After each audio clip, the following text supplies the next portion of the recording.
Okay, so we are on chapter 4, and we didn't get to read last night because we were all so busy and so tired. But in chapter 3, the goose gave Wilbur some bad advice. What did the goose want Wilbur to do?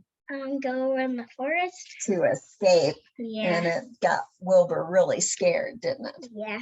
Okay, so let's find out what happens next.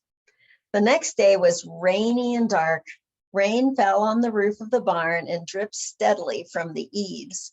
Rain fell in the barnyard and ran in crooked courses down into the lane where thistles and pigweed grew.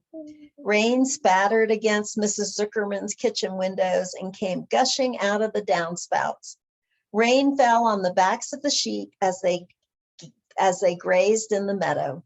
When the sheep tired of standing in the rain, they walked slowly up the lane and into the fold. Rain upset Wilbur's plans.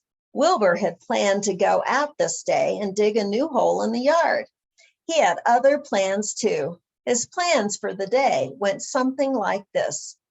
Breakfast at 6:30, skim milk, crusts, middlings, bits of donuts, wheat cakes with drops of maple syrup sticking to them, potato skins, leftover custard, pudding with raisin, and bits of shredded wheat.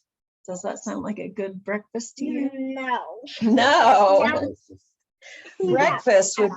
Breakfast would be finished at 7.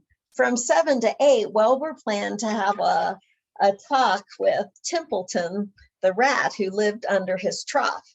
Talking with Templeton was not the most interesting occupation in the world, but it was better than nothing. From 8 to 9, Wilbur planned to take a nap outdoors in the sun. From 9 to 11, he planned to dig a hole or trench and possibly find something good to eat buried in the dirt. From 11 to 12, he planned to stand still and watch flies on the boards, watch bees in the clover, and watch swallows in the air. 12 o'clock, lunchtime. Middlings, warm water, apple parings, meat gravy, carrot scrapings, meat scraps, stale hominy, and the wrapper off of a package of cheese. That does not sound good. That doesn't sound good either. Oh. Lunch would be over at 1. From 1 to 2, Wilbur planned to sleep. From 2 to 3, he planned to scratch itchy places by rubbing against the fence. From 3 to 4, he planned to stand perfectly still and think of what it was like to be alive and to wait for Fern.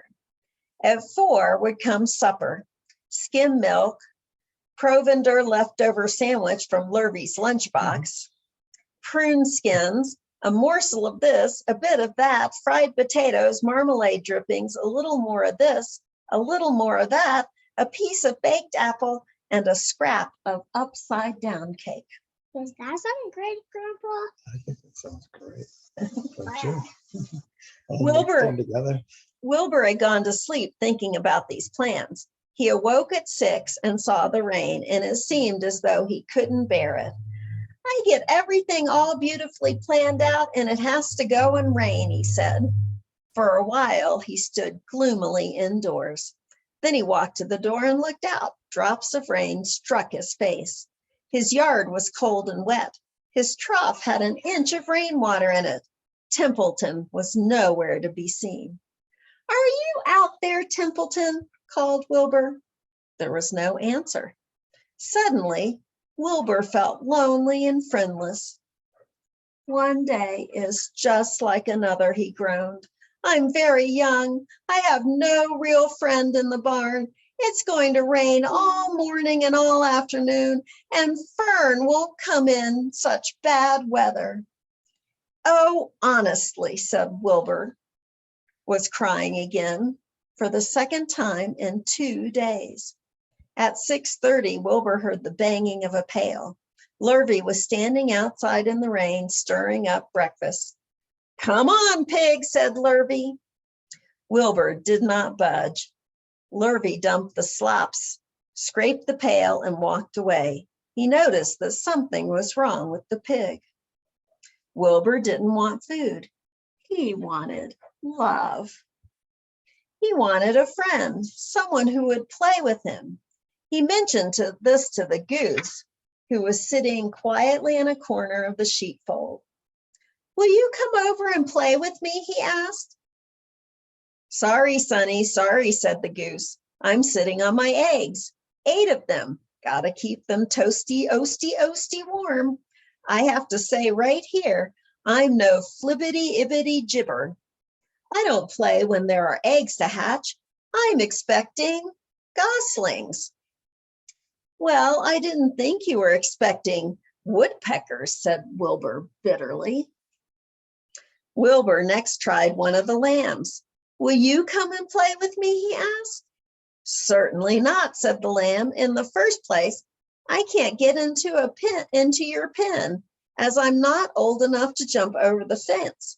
In the second place, I'm not interested in pigs. Pigs mean less than nothing to me."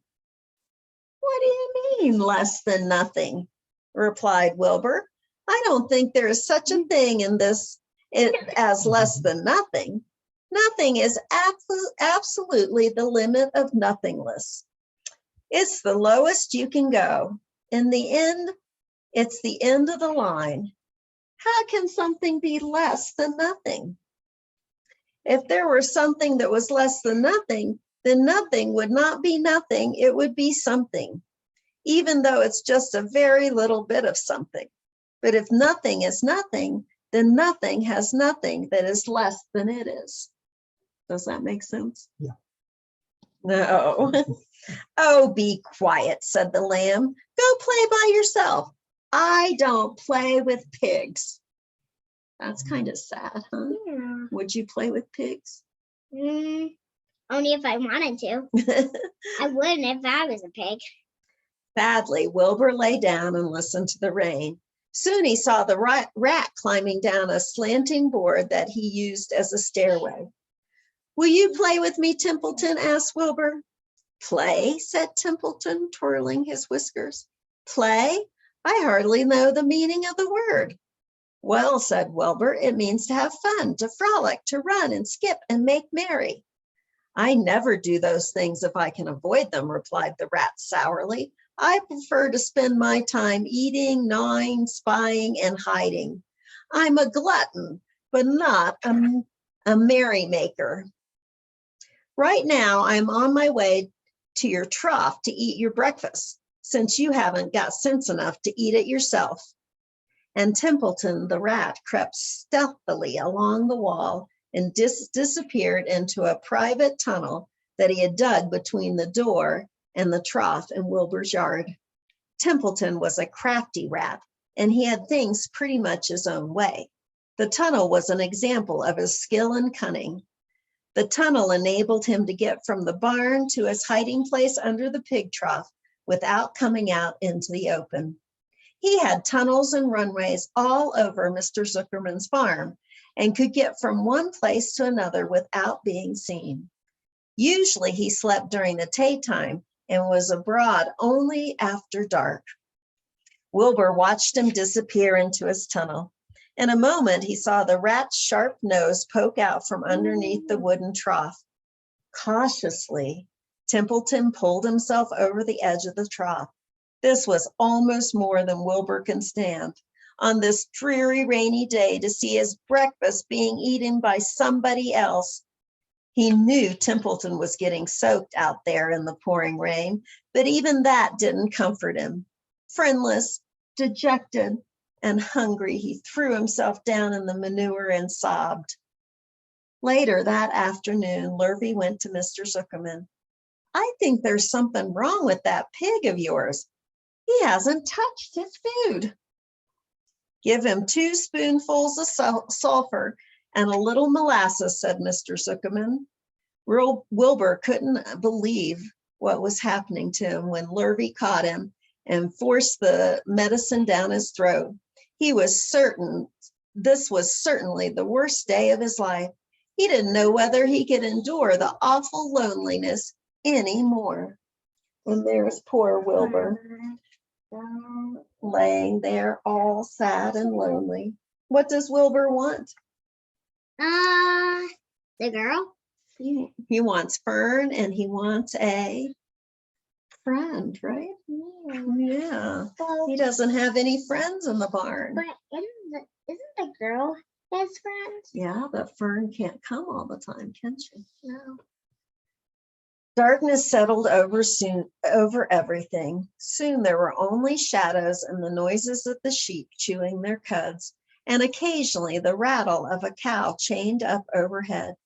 You can imagine Wilbur's surprise when out of the darkness came a small voice he had never heard before. It sounded rather thin, but pleasant. "Do you want a friend, Wilbur?" it said. "I'll be a friend to you. I've watched you all day and I like you." "But I can't see you," said Wilbur, jumping to his feet.